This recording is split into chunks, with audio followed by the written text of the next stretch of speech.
The first two Paper Mario games are beloved by many people across the world for a huge number of things, with a big one of those things being the badge system. Badges can let you increase your stats, add new moves, give you status effects, provide you with healing, and pretty much any combination of those things that you could think of, and more. Not all of these badges are created equally, of course, but it's still fun to tinker with them and find which ones are best in which situations. Paper Mario 64 had a finite number of badges in it, with there being 69, funny joke, unique badges and a total of 80 that you could obtain. The Thousand Year Door expanded on this by having 85 unique badges, or 87 in the remake, with infinite duplicates of many of them being able to be obtained. Enemies throughout the game have rare chances to hold or drop badges, which allows you to obtain additional copies of even badges that seem finite, like Power Pluses, Pretty Luckies, Defend Pluses, and others. The problem is that this requires a lot of luck and time to grind out even a single additional copy of a badge, let alone multiple copies. And this, of course, is where the title of the video comes in.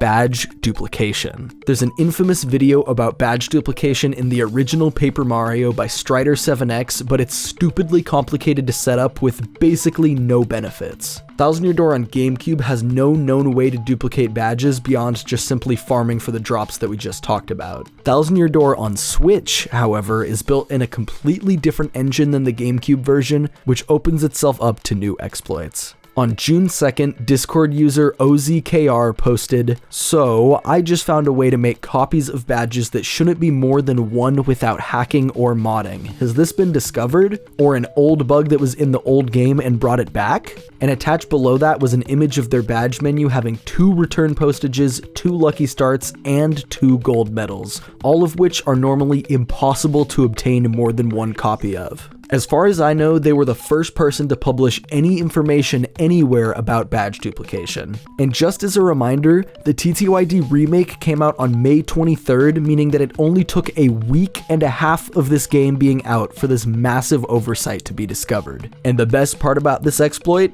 It's actually functional and it's actually doable for a normal average person. Unlike the stupid Paper Mario 64 one, which takes many hours of complicated and specific glitches to set up in order to yield a copy of a badge that doesn't even work, the TTYD remake glitch is easy to perform and the additional copies of the badges actually work properly since you're meant to be able to obtain infinites of many badges already. So here's what we're gonna do. First, I will explain how the setup for badge duplication works. Next, we'll cover the limitations of the glitch. After that, we'll take a look at the effects of stacking badges that you are never meant to have infinite of. And finally, I'll discuss what uses this could have in challenge runs or any other contexts in the game.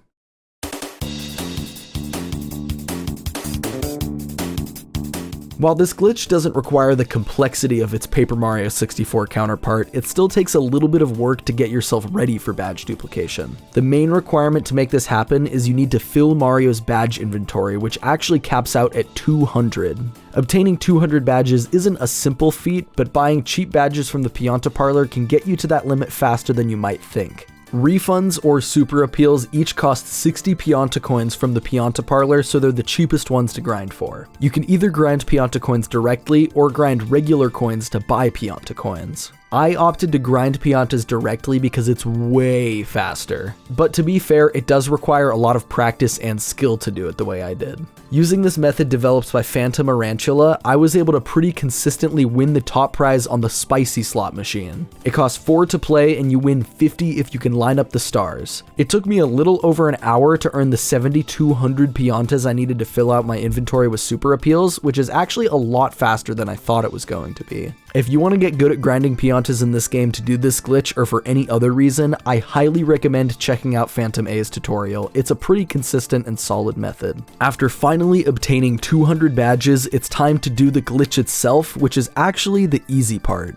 The only requirement to do it is that you need to pick up a badge in the overworld. This could be from a chest, a block, an enemy drop, an NPC, or it can kind of just be chilling there. If you've already collected every possible badge in this game, then you're going to have to use the enemy drop option. I know that sounds annoying since you'd have to contend with these awful drop rates, but having 200 badges surprisingly simplifies this task. If you steal a badge from an enemy using Kiss Thief while you already have 200 badges, Miss Mouse will instead grab a coin. However, the Kiss Thief wasn't useless as it now guarantees that badge will be dropped after the fight. If you had less than 200 badges, stealing it would put it straight into your inventory, but since the inventory is full, the game has to drop it instead. The odds of finding an enemy holding a badge in battle aren't too bad, so all you have to do is roll encounters over and over until you find one. Once you pick up your 201st badge in the overworld, you'll get the inventory full, please select a badge to toss out prompt. Go ahead and select the badge you want to duplicate and then drop it and pick it back up 1, 2, or 3 times. The amount of times you drop it dictates how many additional copies you'll be able to get, meaning that you can get up to 3 badges duplicated per overworld badge that you find. You'll see where this random 3 cap comes into play shortly. Once you've dropped and picked up your badge the desired number of times, you're going to have to pick a badge to leave behind since obviously we can't carry more than 200 still.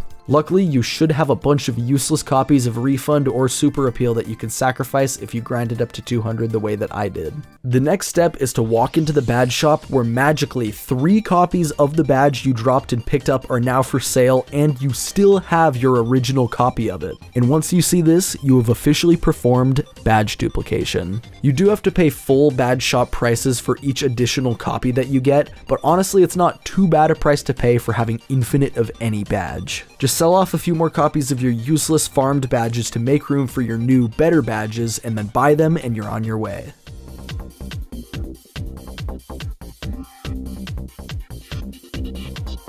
Okay, now I'm sure you immediately have a couple questions. The main one is probably something like, what the f are all those badges doing in the badge shop? Well, in reality, badge duplication is an oversight to a new quality of life mechanic related to the badge cap that we talked about. It seems like the developers intentionally made it so that any extra copies of badges you obtain once you've hit the badge cap will spawn in the lovely house of badges in order to prevent badges from just disappearing from the game completely once you have a full inventory. I guess they imagine these interactions going something like this. Player with 200 badges wins a fight and, for example, a power jump drops. The player with 200 badges wants all of their badges and doesn't care for this new power jump. The player drops power jump and moves on. In order for this drop chance to not be completely wasted and for this power jump to not disappear into the ether, the badge spawns in the badge shop in case you change your mind. Or alternatively, if player does want to keep power jump, then they will drop, for another example, close call. Since close call was dropped and power jump was kept, it spawns in the badge shop instead of power jump. They wanted whatever badge was left on the ground to not be permanently lost. The badge shop is able to store up to 3 badges this way, meaning the 3 most recently dropped badges after you have a full inventory will be for sale at the lovely house of badges. This all sounds fantastic and well thought out, in theory, until you realize that they failed to account for dropping and picking the same badge back up multiple times.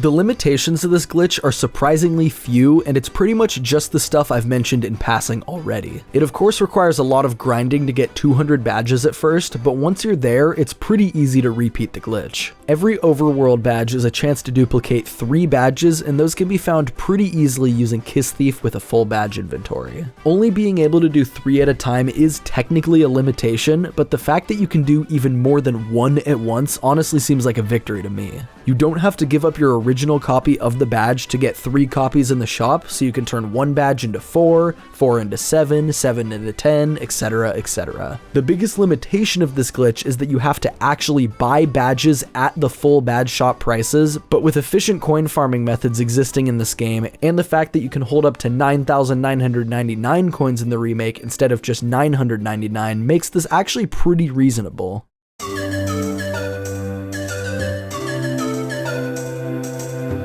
Okay, with all of that information out of the way, let's start stacking some badges that were never meant to be this easy to get multiple of. One of the first things that probably came to all of your guys' minds and immediately came to mine is of course stacking evasion badges. It's lots of fun to give Mario a crazy good chance to avoid damage of course, but is it possible to make him completely invincible?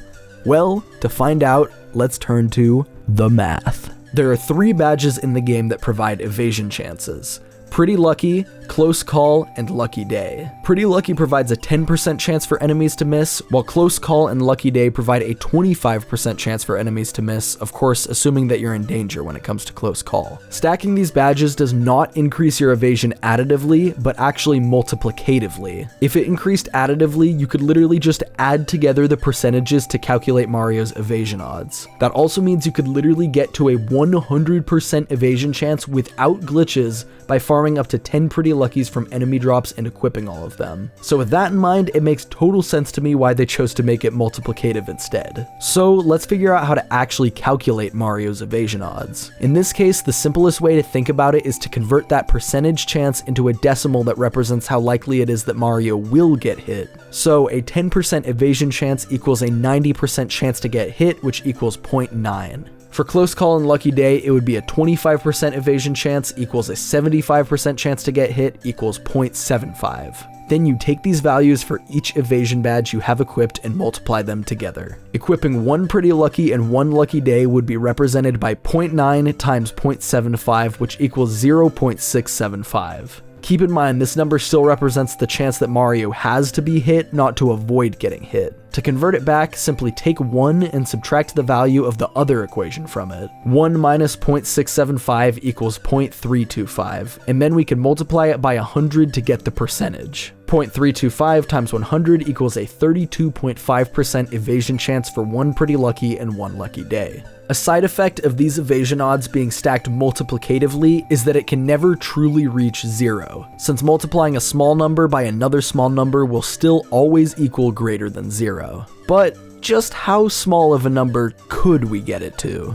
Well, the maximum number of badge points you can have in Thousand Year Door is 99, and the most efficient way to spend it would be to equip 99 Close Calls and get Mario to 5 HP, since it provides by far the most evasion per badge point. From there, the equation is super simple. We take 0.75, multiply it to the power of 99, and then multiply the result of that by 100 in order to get a percentage. This is of course the same exact thing as 0.75 times 0.75 times 0.75 repeated 99 times, but it's a lot simpler to write. And if you plug this into most scientific calculators, it will give you this. And if you're anything like me, you probably look at scientific notation numbers and just go, yeah, that's probably pretty small. So what does this actually mean? Well, before I put that number on screen, I wanted to add for context that I checked what the limits on the Google scientific calculator were for this equation before it turned the answer to scientific notation, and poetically, it happened to be with 64 close calls. And the number that it spat out with 64 close calls equipped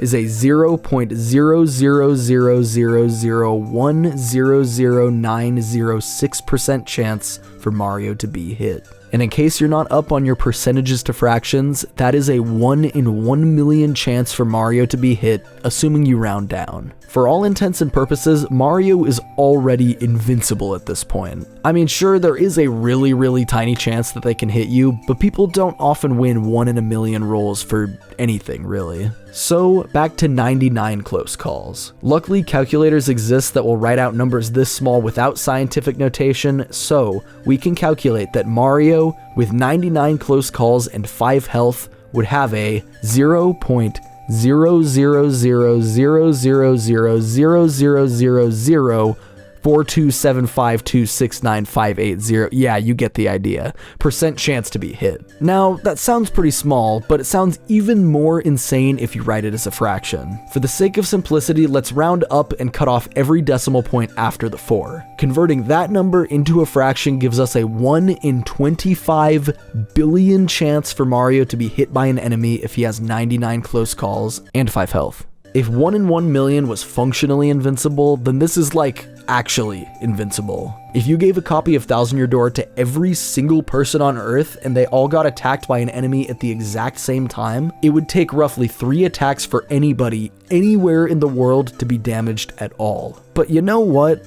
Let's say your goal is to set this up and then do this by yourself. Then how long would it take you? I don't want to take the time to measure out every enemy animation and find out which one was fastest, so let's just use these Spanias for our example. They only have one attack to choose from, and it's a pretty fast one. In order to be a little generous to this hypothetical masochist of a player, let's feint the partner so only Mario has to select the defend option. This makes it about 22 seconds for each lap, or 4.4 seconds per attack. So all we have to do to find our time is multiply that by 25 billion. And yeah, you're gonna be here a while. 110 billion seconds to be precise. I'll keep this brief by just simplifying it for you, and yeah, on average, you would only get hit by a Spania every 3,448 years. Awesome. Now, I suppose this doesn't have a whole lot to do with badge duplication, but if anybody was ever crazy enough to replicate the setup in-game, badge duplication would be much faster than farming the 1% hold rate that Close Call has from Goombas and Koopa Trolls. Anyways, on to other stacking effects. Another super interesting one is Double Pain. It costs 0 BP to equip and doubles the damage that Mario takes. Notice that it only doubles the damage Mario takes, not his partners. Normally, you can only buy one copy of this badge from Charlieton and Rogueport, and that's it. Interestingly, the remake did change the badge's description to mention that the effects stack, even though they didn't add any extra copies of the badge to the game. The same is also true for Power Bounce for some reason. So how exactly does it stack? Does 2 double pains equal triple pain or quadruple pain? Well, unfortunately, these don't scale exponentially, but actually linearly. The formula for double pain damage is damage equals B times X plus 1.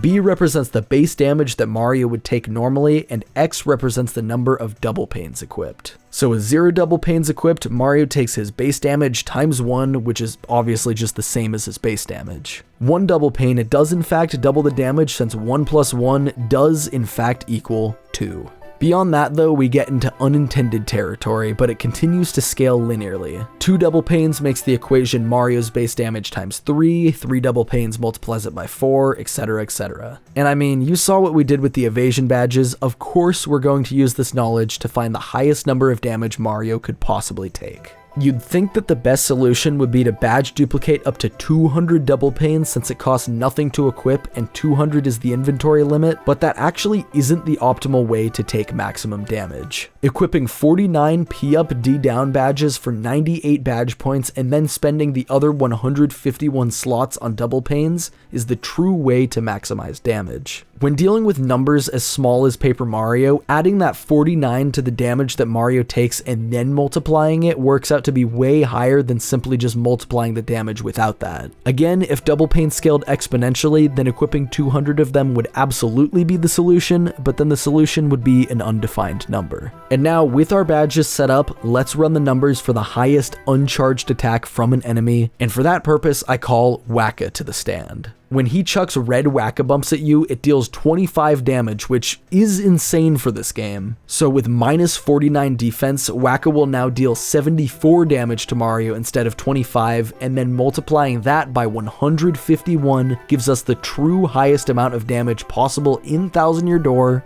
99. It's just 99. The game caps the amount of damage you take at 99. In this clip, I had 4 double pains and a P up D down on here, so Prince Mush would do 25 damage times 4, which is more than 99, and so it's capped. Hooray. Next up, let's take a look at Return Postage. Return Postage is the badge that is famously obtained at the bottom of the Pita 100 trials after defeating Bonetail, and it is also famously pretty bad. It functions like the Spite Pouch item, but permanently, and it costs 7 badge points to equip.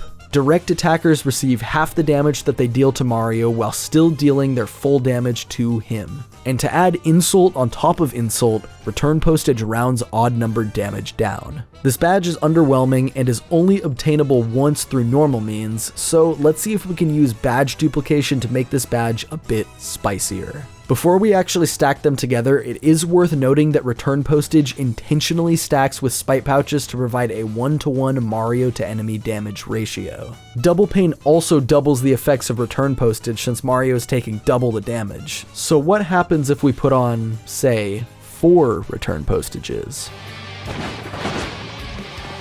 Yeah, the badge doesn't stack. You were never meant to get more than one of them, so it makes sense that they don't stack, but they don't stack. it's disappointing. The final testing I wanted to do for this video when it comes to badge duplication is with Heart Finder, Flower Finder, and Item Hog. These badges increase the drop rates of hearts, flowers, and items respectively. As far as I'm aware, only one item can drop at a time, but even with a single heart or flower finder, you could get 5 or 6 hearts, so let's see what stacking them could do. Now, unlike the previous couple badges we tested, these badges are technically possible to gain infinite of, but it's so stupidly rare that you'd probably never encounter even a single extra one without specifically grinding for it. Item Hog has a 1 in 150 drop rate from Dark Coup Patrols, which are only found in one segment of the Pita 100 trials, and a 1 in 300 drop chance from Dull Bones or Dry Bones. Heartfinder is slightly better with a 1 in 150 chance from Dark Koopas or Shady Koopas in the Pita 100 trials. It also has a 1 in 150 drop rate from Elite X-Nauts, but after completing Chapter 7, it is impossible to refight these enemies. And then Flower Finder is the worst offender, only being obtainable in a 1 in 150 chance from X-Naut PhDs. These guys are also not possible to refight after finishing Chapter 7, meaning that if you wanted an extra copy without badge duplication, you should have grinded for it during Chapter 7. Interestingly, Shady Paratroopas are also programmed to be able to drop Flower Finder, but you can't encounter these anywhere but in the Glitz Pit, so it isn't possible to obtain from them. And of course, badge duplication trivializes all of those odds, so I decided to test Flower Finder. I did a few battles with 4 Flower Finders equipped and consistently found 6 or 7 flowers afterwards, which is actually fairly strong. With 1 Flower Finder, you pretty consistently get 2 to 3 flowers after a fight, so this is a decent upgrade. Obviously, Heart Finder would work the same, and Item Hog would just have increased odds of dropping a single item, so it wouldn't actually be very interesting to test. And by the way, in case you were curious, I'll go ahead and quickly cover badges that aren't normally able to be stacked, but also aren't interesting when you do stack them. Most of these fall under what I would describe as on or off badges. Zap Tap, Ice Power, Spike Shield, Lucky Start, Feeling Fine, all Attack FX badges, Nostalgic Tunes, Gold Medal, First and Bump Attack, Chill Out, Peekaboo, Slow Go, Timing Tutor, the W and L emblems, and Quick Change are all badges that either give you an ability or they don't, so stacking multiple of them doesn't do anything. And then a weird edge case, the cap for simplifiers and unsimplifiers effects is actually 3. Having more than 3 copies of either of them won't do anything for you, and what's even funnier is that only 2 copies of each are normally obtainable, so you can't even reach the cap unless you use this glitch.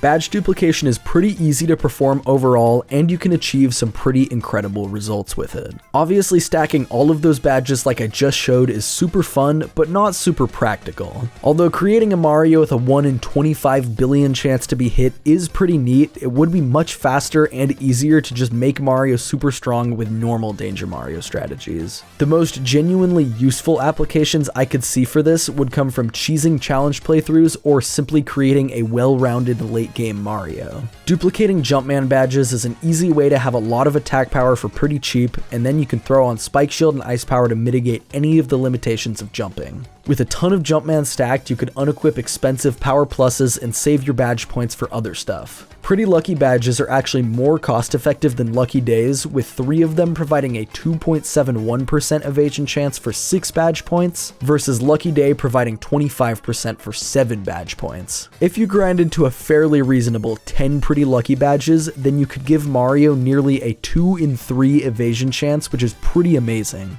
You could grind more P up D down Ps if you want cost-effective partner damage, or you could go all out with Peril Partners and farm some Mega Rush Ps. The possibilities with this glitch are pretty much endless. It is also worth noting that the earliest the setup can be done semi-reasonably is after completing Chapter 1, and the reason for this is that's when you gain access to the Pianta Parlor. You could technically do it earlier if you farmed badge drops from enemies to reach the 200 cap, but with these tiny drop chances, I don't think that's even worth considering, let alone doing. I'd also like to point out that unless you grinded levels to go along with the badge duplication setup, you probably wouldn't have very many badge points to use even if you did the glitch this early in the game. So overall, badge duplication is a pretty awesome and fun glitch to pull off. We can see so many behaviors that the developers of both the original and the remake could have never imagined, and we can push the stats in this game to their limits in a way that was never truly possible before. In many ways, this glitch is somewhat of a convenience rather than a complete game breaker,